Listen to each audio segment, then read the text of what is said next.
The church bell's hollow ring echoed across the dusty main street of Copper Creek, Colorado, as Lillian Parker clutched her 3-month-old son closer to her chest.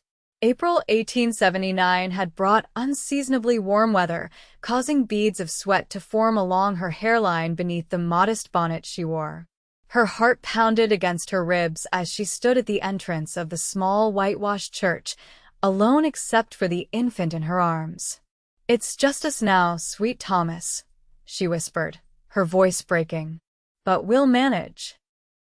She brushed a tender kiss across her baby's forehead, his soft skin carrying that perfect newborn scent that somehow made her both stronger and more vulnerable at once. The townspeople filed past her, some offering sympathetic nods, others averting their eyes. Being a widow with a newborn was difficult enough, but being a widow whose husband had abandoned her before even knowing of his child's existence made Lillian a curiosity and object of both pity and gossip. Father Matthews, the aging priest with kind eyes and arthritic hands, had agreed to baptize Thomas despite the whispers. "The Lord welcomes all his children," he told her with a gentle smile that had brought tears to her eyes.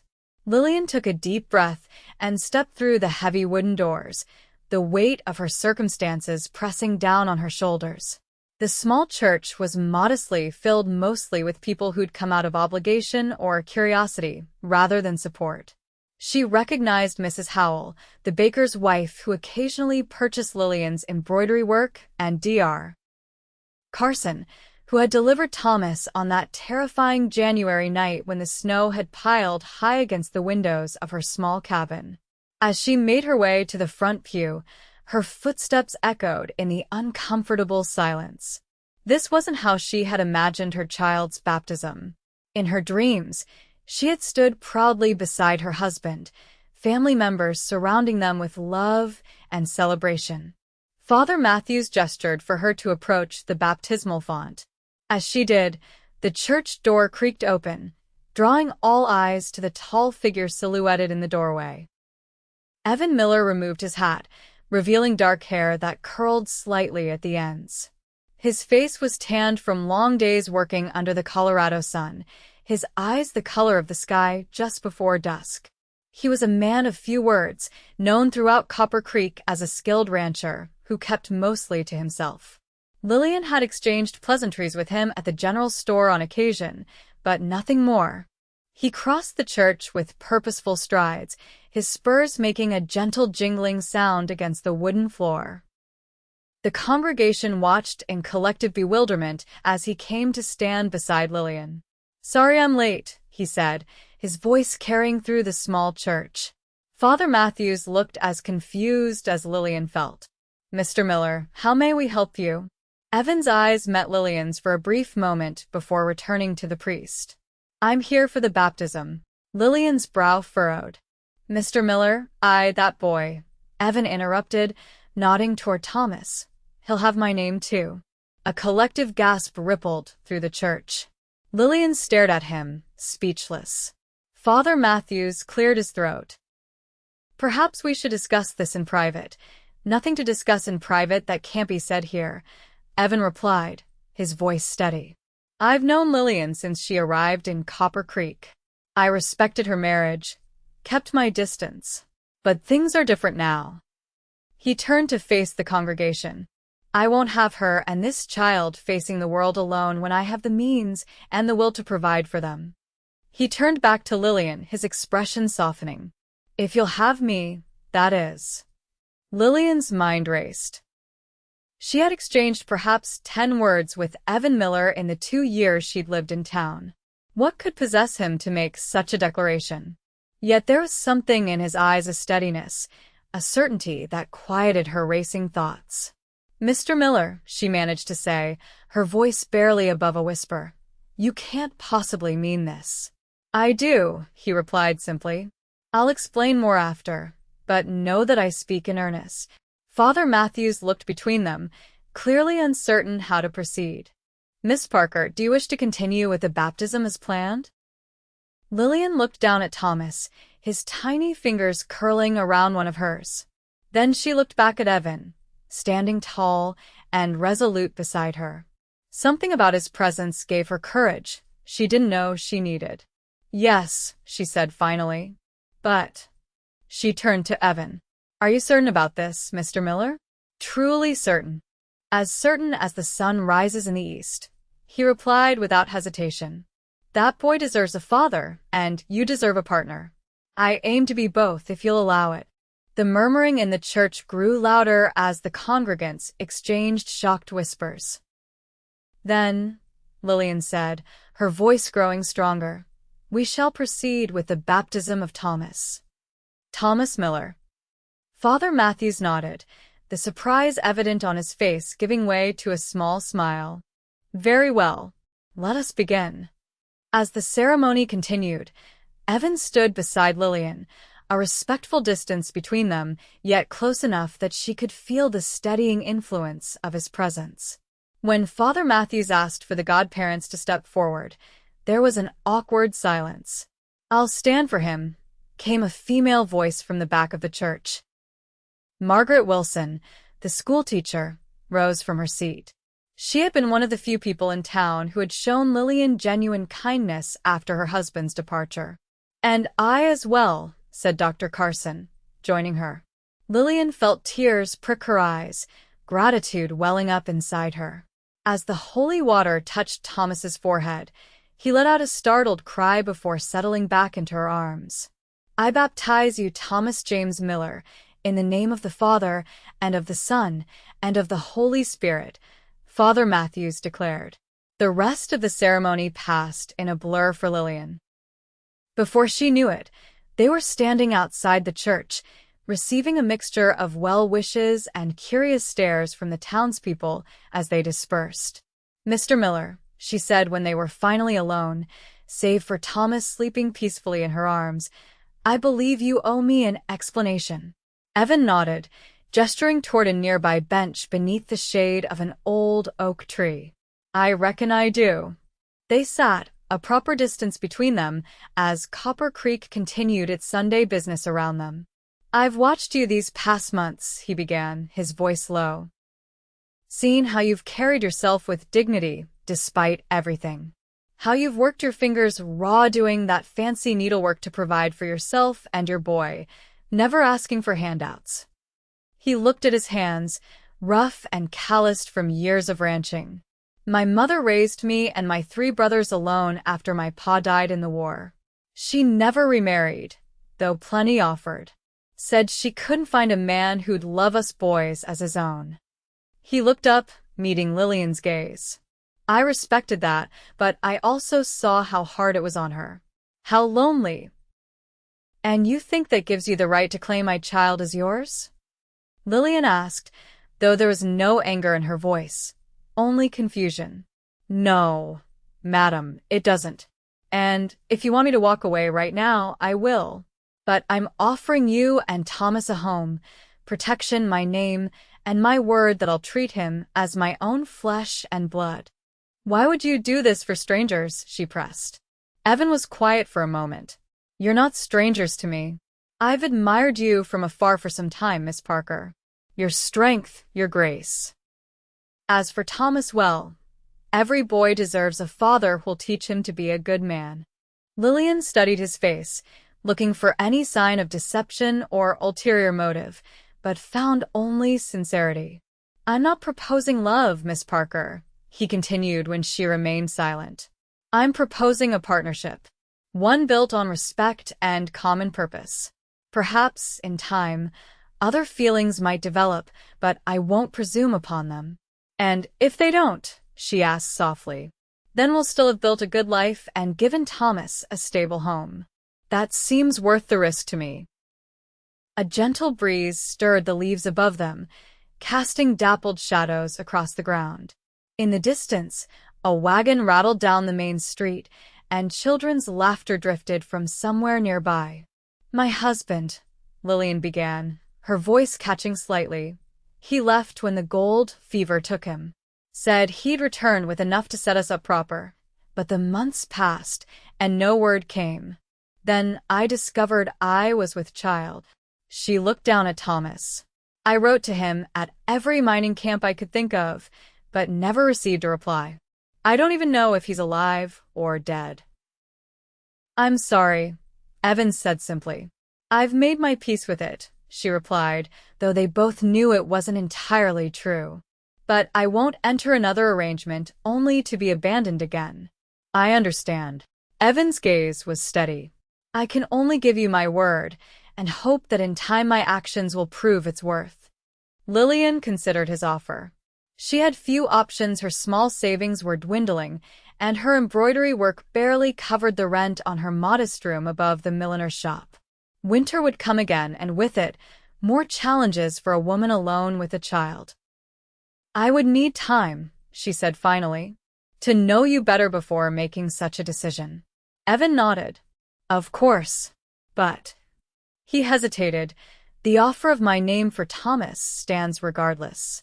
The baptismal certificate is signed now, but I'll respect whatever you decide about the rest. Lillian was surprised by the gesture. That's very generous, Mr. Miller. Evan, he corrected gently. If we're to be acquainted, I'd prefer you use my given name. Evan, she repeated, the name feeling strange on her lips. And you must call me Lillian. He smiled then, a genuine smile that transformed his weathered face, making him appear younger, more approachable. Lillian it is. Would you care to join us for a simple lunch? She asked impulsively. I've prepared a cold chicken and some bread. Nothing fancy, but it's tradition to celebrate a baptism with a meal. I'd be honored, he replied, rising from the bench and offering his arm. As they walked toward her modest lodgings, Thomas still sleeping peacefully against her shoulder, Lillian felt a curious lightness in her chest. For the first time in months, the future didn't seem quite so daunting. The following weeks brought a gradual change to Lillian's life. True to his word, Evan called upon her regularly, always respectful, never presumptuous. He would arrive with small, thoughtful gifts, a jar of honey from his hives, a wooden rattle he had carved for Thomas, fresh vegetables from his garden. They would take walks along the creek that gave the town its name, Evan carrying Thomas to give Lillian's arms a rest. He spoke of his ranch, 5 miles outside of town, not the largest spread, but productive and well-managed. He talked of his plans to expand the herd, to build a larger house to replace the modest cabin he currently occupied. Lillian, in turn, shared stories of her childhood in Pennsylvania, of her journey west with her husband William when the promise of opportunity had seemed so bright. She spoke of her dreams of someday opening a small shop selling her needlework and other ladies' finery. You have a gift, Evan remarked one afternoon as he examined a handkerchief she had embroidered with delicate wildflowers. These are beautiful. Thank you, she replied, pleased by his genuine admiration. My grandmother taught me. She said a woman should always have a skill to fall back on. Wise woman, he nodded. Have you considered taking on apprentices? Teaching others? Lillian laughed softly. Who would learn from me? I'm hardly established. Your work speaks for itself, he insisted. And there are several young ladies in town who could benefit from such instruction. The idea took root in her mind, and within days, Lillian had arranged to teach basic embroidery to the 2 daughters of the general store owner in exchange for credit toward her purchases. As May turned to June, Lillian found herself looking forward to Evan's visits with increasing anticipation. He was unfailingly kind, not only to her, but to everyone he encountered. She watched how he tipped his hat to the ladies in town, how he stopped to help elderly Mr. Finch unload his wagon, how he always had a patient word for the children who clustered around to hear tales of his cattle drives. With Thomas, he was gentle and attentive. Though the baby was too young for much interaction, Evan would hold him with confident hands, speaking to him in a low, soothing voice about horses and cattle and the changing seasons. He likes you, Lillian observed one evening as Thomas gurgled happily in Evan's arms. The feeling's mutual, Evan replied with a smile that crinkled the corners of his eyes. He's a fine boy. Strong. Like his father, Lillian said without thinking, then flushed. I mean, I understood your meaning, Evan assured her. And you're right. He'll have William's blood in his veins always. I'd never seek to erase that. His understanding touched her deeply. Thank you for that. As they sat on the small porch of her rented rooms, watching the sunset paint the distant mountains in shades of purple and gold, Lillian realized with a start that she was beginning to care for this quiet, steadfast man. The thought both thrilled and frightened her. "Penny for your thoughts," Evan said, noticing her silence. Lillian smiled. "I was just thinking about how different my life is now compared to 3 months ago." "Better, I hope?" "Yes," she admitted, "though I'm still adjusting to all the changes." Evan nodded, understanding in his eyes. Change can be difficult, even when it's for the better. Thomas began to fuss, and Lillian reached for him. "He's getting hungry. I should feed him." Evan handed the baby to her with gentle care. "I'll take my leave, then. Would it be all right if I called again tomorrow? I thought perhaps we might take a buggy ride out to the ranch. If you're interested in seeing it, that is." Lillian felt a flutter of anticipation. "I'd like that very much." The next day dawned clear and warm. Evan arrived promptly at 10 o'clock, driving a well-maintained buggy pulled by 2 matching bay horses. He had brought along a small basket of food and a blanket for their comfort. "The ranch is nothing fancy," he warned as they set out, Thomas securely nestled in Lillian's arms. "But it's good land with plenty of water, and the house is solid." The ride took them through rolling grasslands dotted with wildflowers and the occasional stand of aspen trees. In the distance, cattle grazed contentedly, their red-brown coats distinctive against the green landscape. "Those are your Herefords?" Lillian asked, recognizing the breed from conversations they'd had. Evan nodded, pleased by her recollection. "They're hardier than most cattle, better suited to the Colorado winters. I started with just 10 heads 7 years ago. Now I've got nearly 200. Lillian was impressed. "You've built a great deal in a short time." "Hard work and a bit of luck," he replied modestly. "And good neighbors. Ranching requires community." As they crested a small rise, Evan's ranch came into view.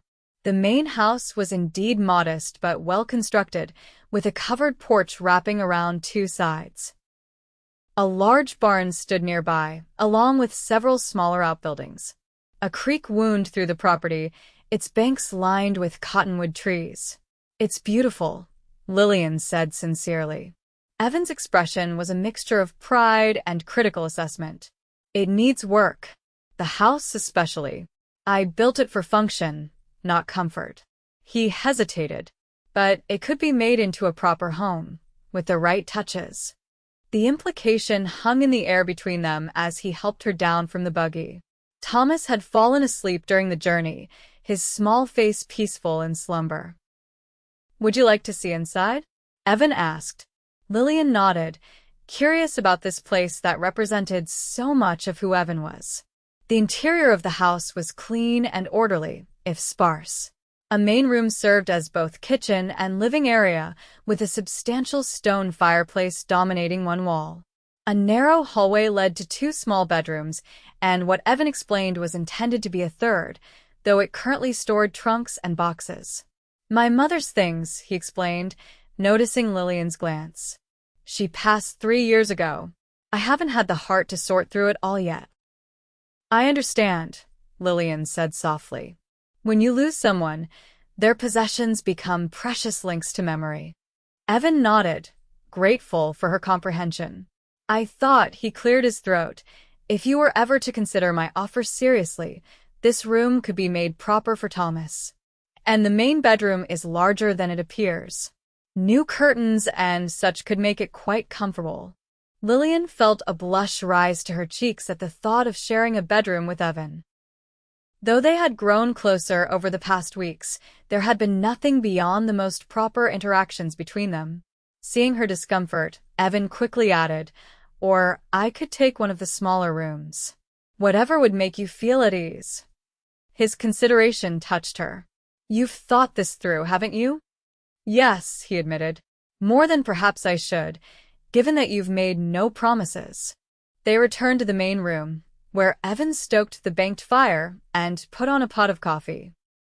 Lillian sat in one of the sturdy wooden chairs, adjusting Thomas in her arms as he began to stir. "May I?" Evan asked, gesturing to the baby. Lillian handed Thomas to him, watching as the large, weathered hands cradled her son with surprising gentleness. Evan walked to the window, pointing out different features of the ranch to the infant as though he could understand every word. "That's where we'll build you a swing when you're bigger," he was saying. "And over there, that's where the new corral will go. You'll learn to ride almost before you can walk, if I have any say in it." The casual way he included Thomas in his future plans stirred something deep within Lillian. This was a man who thought in terms of decades, not days. A man who planted trees knowing he might not live to enjoy their full shade. When Evan turned back to her, their eyes met, and Lillian felt a connection that transcended the brief time they had known each other. "I should be honest with you, Lillian," he said, his voice low. "What I proposed that day in church, a partnership of convenience, that's not all I want anymore." He took a deep breath. "I find myself thinking of you throughout my day. Wondering what would make you smile, what would ease your burden. I look forward to our time together in a way that goes beyond friendship or obligation." Lillian's heart quickened. "Evan, you don't need to respond," he interrupted gently. "I know it may be too soon, that your heart may still be tied to William's memory. I just wanted you to know that while I'll honor whatever boundaries you set, my feelings have deepened." Thomas chose that moment to let out a hungry cry, breaking the tension in the room. Lillian took him back, grateful for the momentary distraction as she processed Evan's words. "There's a rocking chair on the porch," Evan said, understanding her need for privacy. "You can feed him there while I prepare our lunch, if you like." Lillian nodded gratefully and made her way outside. The porch faced away from the main approach to the house, offering privacy. The rocking chair was surprisingly comfortable, with a cushion that seemed recently added. As she nursed Thomas, Lillian contemplated her feelings. William had been gone for over a year now, with no word. Even if he returned tomorrow, could she forgive his abandonment? The man who had left her was not the man she had married. Gold fever had changed him, made him restless and dissatisfied with their simple life. In contrast, Evan seemed a man firmly rooted in his land, his community, his values. There was no wavering in his commitment, no restless seeking of something better elsewhere. And she could not deny the warmth that spread through her when he was near, the sense of safety and possibility that his presence brought. It wasn't the wild, passionate love she had felt for William in the beginning, but perhaps it was something more enduring, a feeling built on respect and genuine care rather than youthful infatuation. When Thomas had finished nursing and fallen back asleep, Lillian returned inside to find Evan had laid out a simple but appetizing meal of cold ham, fresh bread, pickled vegetables, and apple pie. "This looks wonderful," she said, settling Thomas in a makeshift bed Evan had created from a drawer lined with soft blankets. "Nothing special," Evan replied, "but fresh at least. The pie is Mrs.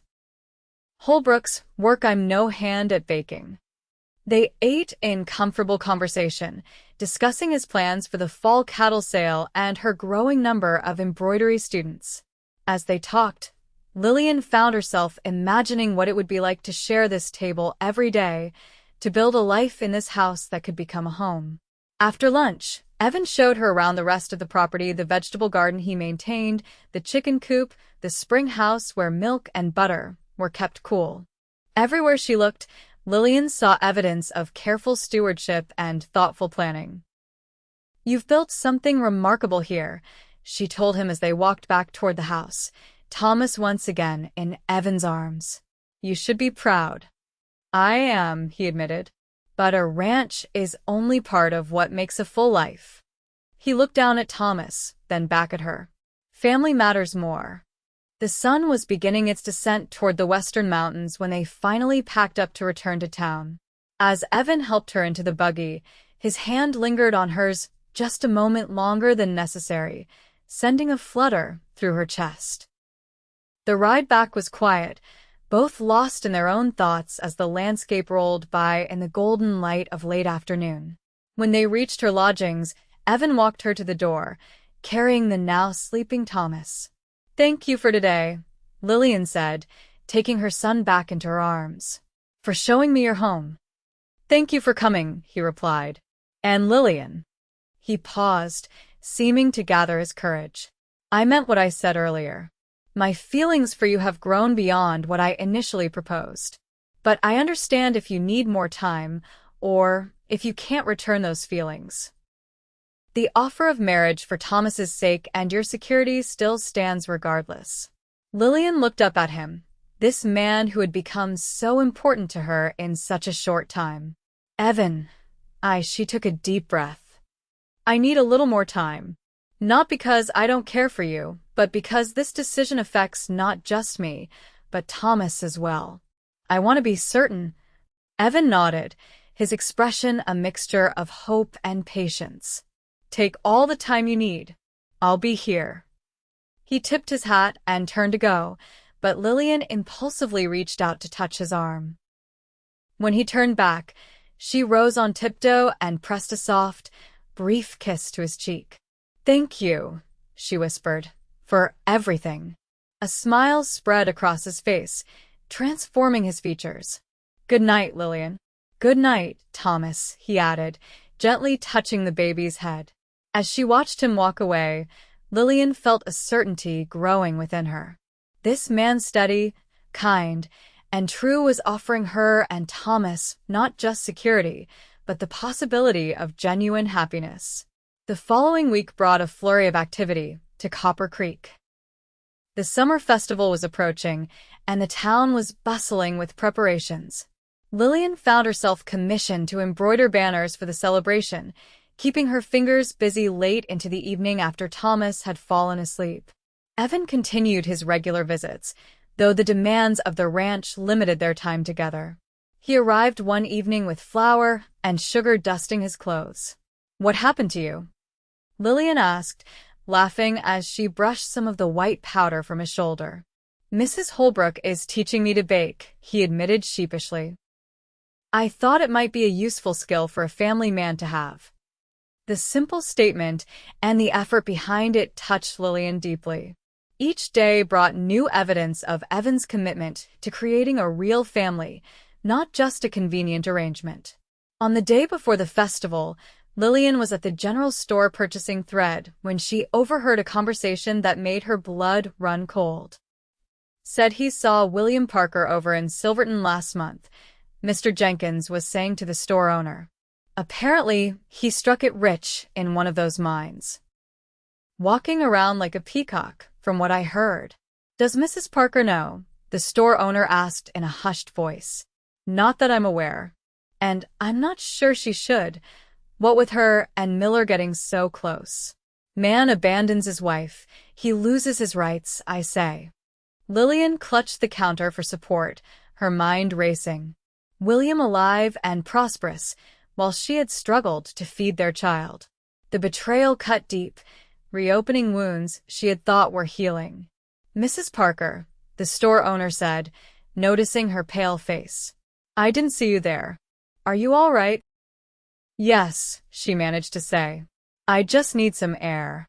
She hurried outside, barely remembering to collect Thomas from where Mrs. Wilson was watching him.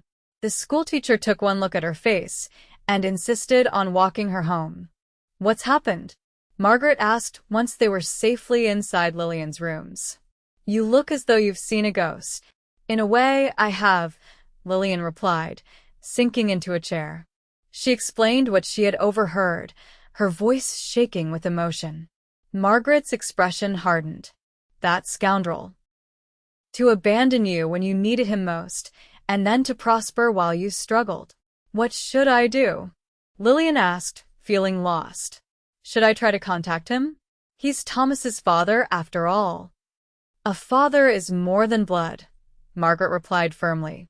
"A father is someone who's there in the middle of the night when a child is sick, who provides and protects and loves unconditionally." Her voice softened. Someone like Evan Miller, perhaps? Lillian's thoughts turned to Evan, to his gentle hands cradling Thomas, to his steady presence and unwavering support. Yes, she whispered. Someone exactly like Evan. Then I think you have your answer, Margaret said, squeezing her hand. William made his choice when he left and never returned, even when you wrote to him. He doesn't deserve a place in your lives now. That night, after Thomas was asleep, Lillian sat by her window looking out at the star-filled sky. The news about William had shaken her, but not in the way she might have expected. Instead of longing or even hatred, what she felt most strongly was a sense of closure. The man she had once loved was truly gone, replaced by a stranger who had chosen gold over family. And in his absence, another man had stepped forward, not with grand gestures or promises of riches, but with daily acts of kindness and respect. A man who saw value in her strength, who treated her son as precious, who was building a future with room for them both. When Evan called the next morning to escort them to the festival, Lillian had made her decision. The town square was transformed for the celebration. Colorful bunting hung from every available surface, and tables laden with food and drink lined one side of the street. A platform had been erected for dancing, and already a small band was tuning their instruments. Evan cut a handsome figure in his best clothes, his dark hair neatly combed, his face freshly shaved. He carried Thomas proudly, pointing out the sights and sounds to the wide-eyed infant. He's growing so fast, Evan remarked as they found a place to sit in the shade. Soon he'll be running everywhere. And you'll be chasing after him, Lillian replied with a smile. Evans eyes met hers. I'd like that, he said simply. They spent the day enjoying the festivities, watching the horse races, applauding the children's recitations, sampling the various dishes brought by the townspeople. Throughout it all, Evan remained attentive to both Lillian and Thomas, fetching cool drinks when the sun grew hot, finding a quiet spot when Thomas became overwhelmed by the noise. As the afternoon gave way to evening, lanterns were lit around the dance platform, and the band struck up a lively tune. Would you care to dance? Evan asked, offering his hand to Lillian. She hesitated, looking at Thomas, who was beginning to drowse in her arms. I can watch him, Margaret Wilson offered, appearing beside them. You two go enjoy yourselves.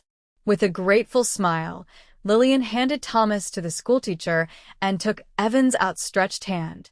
He led her to the platform, placing his other hand respectfully at her waist as they joined the other couples moving to the music. I should warn you, he said with a self-deprecating smile, I'm no great dancer. Neither am I, Lillian admitted. We can be awkward together. But they weren't awkward at all. They moved in surprising harmony, finding a natural rhythm together as the music flowed around them. When the tempo slowed, Evan drew her a fraction closer, still maintaining proper distance, but creating a sense of intimacy that made Lillian's heart beat faster. I heard something yesterday, she said quietly as they danced. About William. Evan's expression remained neutral, but she felt him tense slightly. Oh, he's alive. In Silverton. Apparently, he found his gold after all. She kept her voice steady, watching Evan's reaction carefully. He was quiet for a moment. How do you feel about that? He finally asked. Lillian appreciated that he didn't immediately offer platitudes or judgments. Relieved that he's alive, for Thomas's sake. Angry that he never responded to my letters. But mostly. She took a deep breath. Mostly I feel free. As though the last tie binding me to the past has been cut. Evan's eyes searched hers. And is that what you want? To be free of the past. Not free of it entirely, she clarified. The past shaped who I am, but free to build a future without its shadow hanging over me. The music ended, but they remained standing close together, the conversation more important than the dance. Evan, Lillian said, gathering her courage, I've been thinking about your proposal. Your offer of marriage. His expression grew serious, attentive. And the partnership you initially proposed a marriage of convenience for Thomas's sake and my security, I don't want that anymore. Evan's face fell slightly, though he tried to hide his disappointment. I understand. You don't need to explain. No, Lillian interrupted, placing her hand on his arm. You misunderstand me. I don't want a marriage of convenience because... She took a deep breath. Because I've come to care for you deeply. If I marry, I want it to be for love, not just practical considerations. Hope dawned in Evan's eyes. Lillian, are you saying? I'm saying that I love you, Evan Miller. Not in the impulsive, passionate way I once loved William, but in a deeper, truer way that I believe will last. I love your kindness, your steadiness, your integrity. I love how you are with Thomas, and how you've never once made me feel like a burden or an obligation. Evan's hand tightened around hers. I love you too, Lillian. More than I thought possible when I walked into that church 3 months ago. You had feelings for me even then? She asked, surprised. He nodded, a slight flush coloring his tanned cheeks. For longer than that. But I kept my distance out of respect for your marriage. When I heard of William's disappearance, I wanted to approach you, but it seemed wrong to impose when your grief was still fresh. Then when Thomas was born, his expression softened. I saw you walking to church that Sunday, holding him so proudly despite the whispers, and I knew I couldn't stand by any longer. Lillian was moved by his confession. So, when you said Thomas would have your name too, I meant it with all my heart, Evan finished. Though I hoped eventually you might take my name as well. Around them, the festivities continued, but they existed in a world of their own making, the future stretching before them full of promise. So, Evan said, his voice husky with emotion, does this mean you're accepting my proposal? Lillian smiled, her heart full. Yes, Evan Miller. I will marry you. Not for convenience or security, but because I love you and believe we can build a beautiful life together, you, me, and Thomas. Evan's face broke into a radiant smile. With a glance around to ensure they weren't causing a spectacle, he leaned down and placed a gentle, reverent kiss on her lips there first. It was brief, but held the promise of a lifetime of such moments to come. When they returned to where Margaret waited with Thomas, the schoolteacher took one look at their faces and broke into a knowing smile. Well, she said, handing Thomas back to Lillian, it seems congratulations are in order. News of their engagement spread quickly through the small town. Most reactions were positive. The townsfolk had observed Evan's courtship with approval, seeing in it a solution to Lillian's difficult circumstances. A few tongues wagged about the propriety of marrying so soon after her husband's abandonment, but even these were silenced when Reverend Matthews pointed out that William Parker had effectively ended the marriage when he chose not to return. The wedding was set for early August, giving them just enough time for proper preparations without unnecessary delay. Evan threw himself into readying the ranch house, adding a proper bedroom for Thomas, expanding the kitchen, and building a covered walkway between the house and the barn to make winter chores easier. Lillian, meanwhile, worked on making the house a home. With Margaret's help, she sewed curtains and quilts, cushions for the wooden chairs, and rugs for the plank floors. Each item was created with love and the hope of the life they would build together. 2 weeks before the wedding, as Lillian was packing her few possessions in preparation for the move to the ranch, a letter arrived. The handwriting on the envelope was instantly familiar, though she hadn't seen it in over a year. William. Her hands trembled as she broke the seal. Inside was a brief note and a substantial bank draft. Lillian, the letter read, I hear I have a son, and that you are to be remarried. I offer no excuses for my absence. The gold fever took me, and by the time I found what I was seeking, too much time had passed for me to believe you would welcome my return. The enclosed sum is for Thomas's future. I relinquish all claims to him, as I know he will be better served by the stability Miller can provide. May you find happiness in your new life. Lillian sat heavily on her bed, emotions warring within her. Anger at William's casual abandonment. Relief that he wouldn't contest Thomas's adoption by Evan. Sadness for the dreams that had died with his departure. But mostly, gratitude that her path had led her to where she now stood on the threshold of a new life with a man who had proven his worth through actions, not promises. She showed the letter to Evan that evening when he came to call. He read it silently, his expression thoughtful. "What will you do with the money?" he asked, handing it back to her. "Put it aside for Thomas's education," she replied. "It's the least William can do for his son." Evan nodded. A wise decision. He hesitated. "Does the letter change anything for you? Your feelings, I mean." Lillian rose from her chair and went to him, taking his hands in hers. "It changes nothing, except perhaps to make me more certain that I'm making the right choice in marrying you." William writes of relinquishing claims and providing money, as though parenthood were a business transaction. "You've shown that being a father is about love and presence and daily commitment." Relief washed over Evan's features. He pulled her gently into his arms, holding her close. "I promise you," he said softly, "I will spend every day trying to be worthy of the trust you and Thomas place in me." "You already are," she whispered against his chest. The day of their wedding dawned clear and bright. The small church was filled with well-wishers, not just those who had come out of curiosity or obligation, as at Thomas's baptism, but genuine friends who had come to celebrate their union. Margaret stood as Lillian's attendant, while Evan's foreman, Robert, served as his best man. Thomas, now nearly 6 months old and growing rapidly, was held by Dr. Carson in the front pew, dressed in a small suit that Lillian had lovingly sewn for the occasion. As Lillian walked down the aisle in a simple but elegant dress of ivory silk, her eyes fixed on Evan waiting for her at the altar, she felt a deep sense of rightness. This was where her journey had been leading all along, not to the gold fields of the West with William, but to this steadfast man who had offered his name and his heart to her and her son. "Dearly beloved," Father Matthews began, his voice carrying through the small church, "we are gathered here today to join this man and this woman in holy matrimony." The ceremony was simple but meaningful.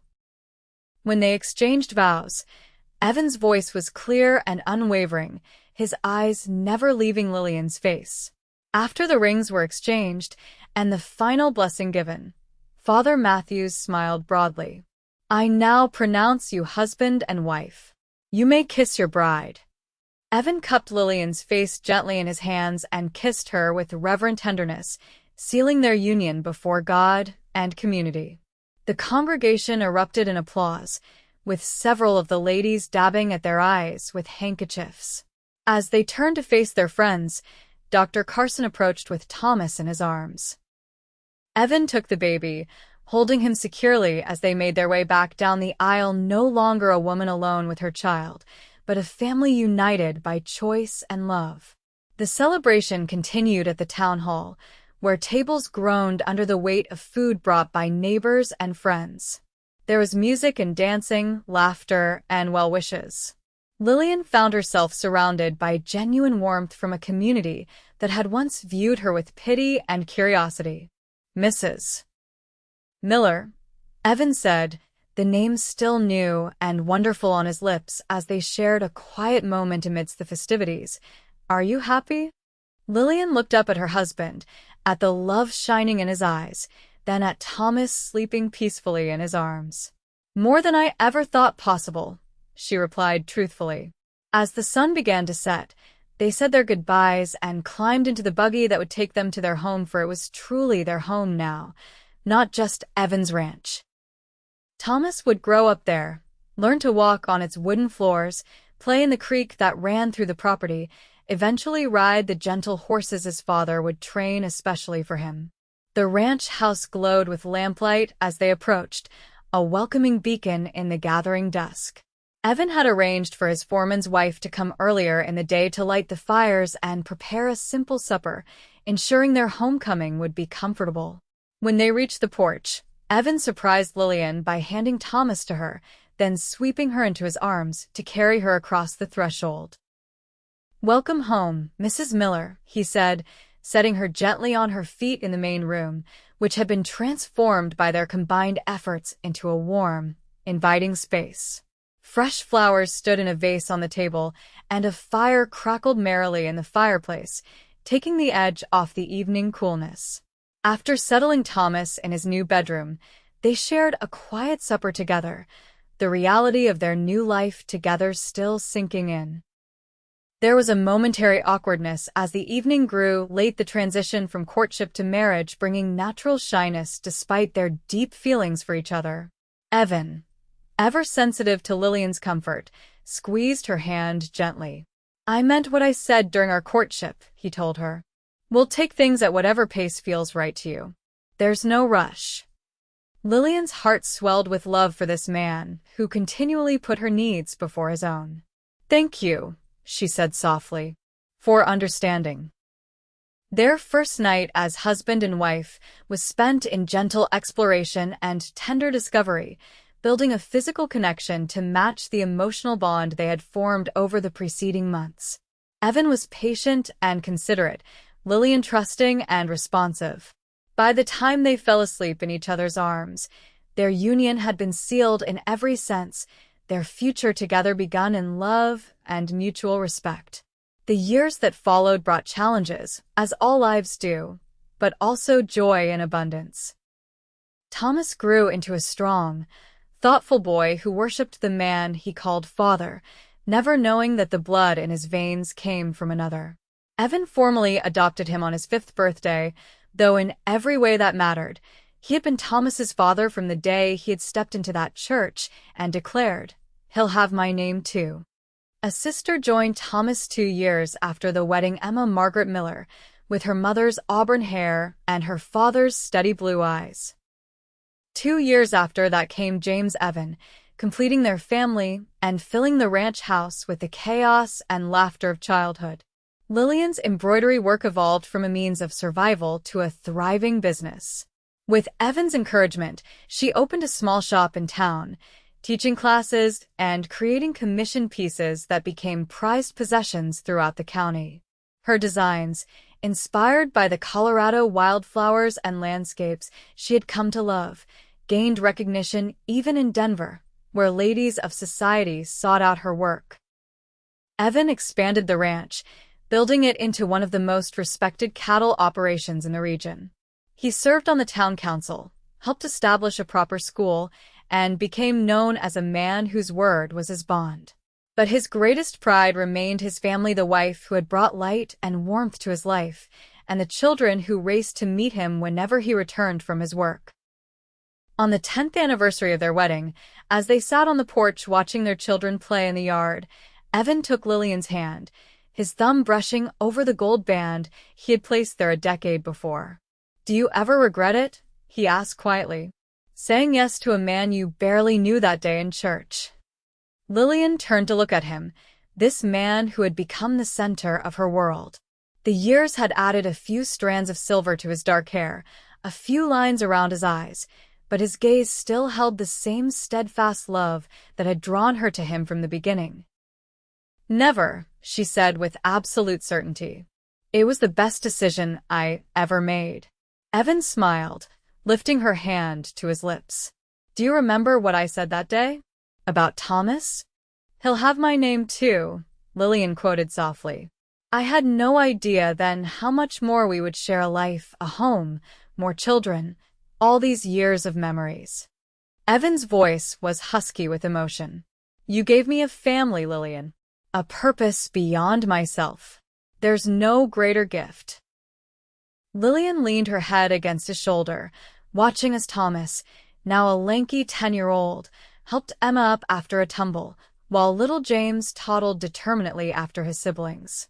"We gave each other a family," she corrected gently. "That day when I stood alone at Thomas's baptism, I thought my life would always be a struggle, that I would always be defined by William's abandonment." She looked up at him, love shining in her eyes. Instead, You showed me that sometimes endings are just beginnings in disguise. That love can come in unexpected ways, but be no less true for its unconventional start. Evan wrapped his arm around her shoulders, drawing her close as the sun dipped toward the distant mountains, painting the sky in shades of gold and rose. Before them stretched the land they had nurtured together, around them the home they had built, and between them the love that had grown from a simple offer made in a small-town church into a lifetime of shared joys and sorrows, triumphs and challenges.